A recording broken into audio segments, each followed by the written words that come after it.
আজ স্পেশাল আলুর ঘাটি রান্না করা হবে, খেতে কিন্তু ভীষণ মজা। আর আমি এটা রংপুরের একটা খালার কাছ থেকে রান্নাটা শিখেছিলাম এবং খেয়েছিলাম। ডিম ভাজি, পরাটা আর উস্তে ভাজি দিয়ে সকালে নাস্তা করা হলো। আজকের পরাটাগুলো অনেক সুন্দর এবং অনেক মজা লাগছে। হ্যালো এভরিওয়ান, আসসালামু আলাইকুম। আশা করি সবাই ভালো আছেন। আলহামদুলিল্লাহ, মহান আল্লাহর অশেষ রহমতে আমরাও ভীষণ ভালো আছি। যেহেতু আলু রান্না করা হবে তাই আগে থেকে আলুগুলো সিদ্ধ করে রেখেছিলাম, কারণ আগে থেকে আলুগুলো সিদ্ধ করে না রাখলে তো রান্না তাড়াতাড়ি হবে না। আলুগুলো সিদ্ধ করে সুন্দর করে সিলে এই সিদ্ধ করা আলুগুলো সুলতেও বেশ অনেক সময় লাগে। আলুর ঘাটি রান্না করতে যা যা মশলা লাগে সব মশলাই রেডি করে রেখে দিয়েছি। মশলার মধ্যে দিয়েছিলাম সরিষা, জিরা আর পেঁয়াজ। যা যা মশলা লাগে হলুদ, ধনিয়ার গুঁড়া পরিমাণ। এবার আমি আলুগুলো সুন্দর করে ভেঙে নেওয়ার জন্য এই ঘুটনিটা নিয়েছিলাম, কিন্তু দুঃখের কথা কি বলবো, ঘুটনি দিয়ে আলুগুলো ঘোটা হচ্ছিল না। এরপরে জামাই তো বুদ্ধি করে এইভাবে আলুগুলো ভেঙে দিল। তো মাঝে মধ্যে আধ্যাত্মিক বুদ্ধি বের করে ফেলে, আর আমার সেগুলো দেখতে বেশ ভালোই লাগে। এই আলুর ঘাটি রান্না করবো ডিম দিয়ে, তাই ডিমটা পাটিসাপটার মতো করে সুন্দর করে ভেজে নিয়ে ছোট ছোট করে পিস পিস। ডিম যদি এভাবে পাটিসাপটার মতো ভেজে নেওয়া হয় তাহলে অনেকগুলো মানুষ এই ডিম দিয়ে খেতে পারে।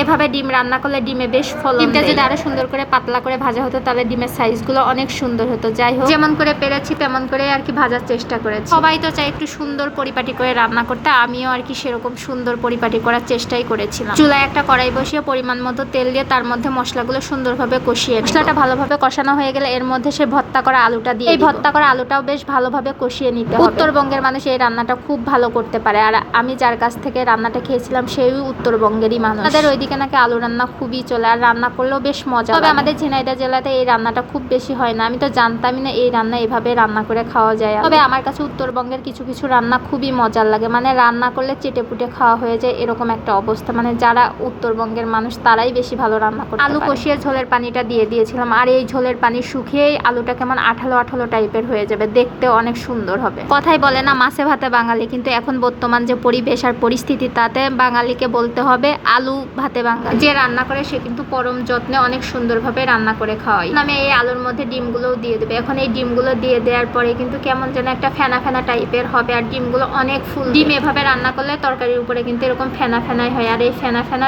আস্তে আস্তে পরে ঠিক হয়ে যাবে। এই তো যাই হোক, আমার আলু রান্না শেষ। আলুটা দেখেন কি সুন্দর আঠালো আঠালো টাইপের হয়ে গেছে, আর এই আলুর ঝোল দিয়ে খেতে কিন্তু সেই মজা লাগে। জামাই তো গরম গরমই খেতে বসে গেছে, ও বললো যে এখনই খাবে, মানে এখনই খাবি। গরম ভাত দিয়ে গরম তরকারি খেতে তো সেই মজা লাগতেছে, আর বিশেষ করে আলুর ঝোল বলে কথা। আমিও সাথে সাথে আলুর ঝোল দিয়ে খাইনি, আমি দুধ দিয়ে ভাত খাইলাম। একটু দুধ ছিল, সেটা যদি না খাই নষ্ট হয়ে যাবে, এই জন্য দুধ দিয়ে ভাত। কোনো জিনিসই নষ্ট করা ঠিক না, যখন যেটা থাকে তখনই সেটাই খেয়ে নিতে হয়। কোনো খাবারই ছোট করে দেখতে হয় না, যার যেমন সামর্থ্য আছে সে ঠিক তেমনই খাওয়া দাওয়া চলাফেরা অনেকটা সামর্থ্যের উপর নির্ভর করে। আপনার যে পরিমাণ টাকা আছে আপনি সেই পরিমাণ টাকা খরচ করতে পারবেন। আমার যেমন সামর্থ্য আছে আমি ঠিক সেরকম ভাবে চলতেই বেশি পছন্দ করি। আমার সামর্থ্য আছে 2 টাকা খরচ করে, আমি কিভাবে 4 টাকা খরচ করব।